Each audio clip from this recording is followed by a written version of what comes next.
Unsa ang kinaunahan nga gibuhat sa Ginoo? No, wrong. O, sunod. Unsa? Kahayan. Yes, light. Ang kahayag mo unang gibuhat sa Ginoo. Sunod nga question. Kinsa ang unang lalaki o babae nga gihimo sa Ginoo? Si Adan ug si Eva. Okay, very good. Asa nagpuyo si Adan og si Eva? Asa?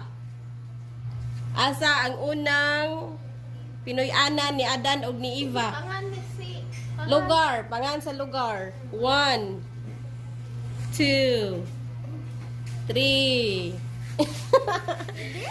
Ha? Asa?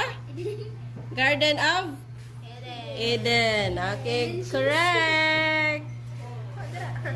So, kinsay nagbuhat sa arka? Si Noah. Very good. Sunod.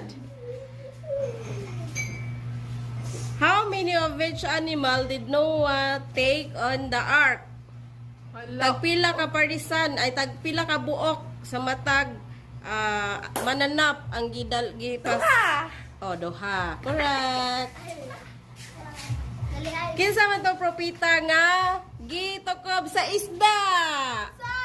Kinsa man? Oh, gitukob sa isda. Si 1 2. No. Sige. Kinsa ang prophet nga gitulon sa isda or gitukob sa isda? Joshua. No. No. Jude. Uy, nugot si. Si Kinsa? Okay, si Jonah. Okay, sunod. Asa man gihatag ang asa nadawat ni Moses ang 10 commandments? Sa Ginoo. Asa niya dapita nga lugar nadawat ang na-receive ang 10 commandments? Sa? Jerusalem. Wrong! Asa? Asa nga lugar? Asa nga lugar? Asa nga lugar na dawat ni Moses or ni Moises ang 10 commandments? Asa nga dapit? Pass na lang. Asa? Pass? Mount Sinai. Correct.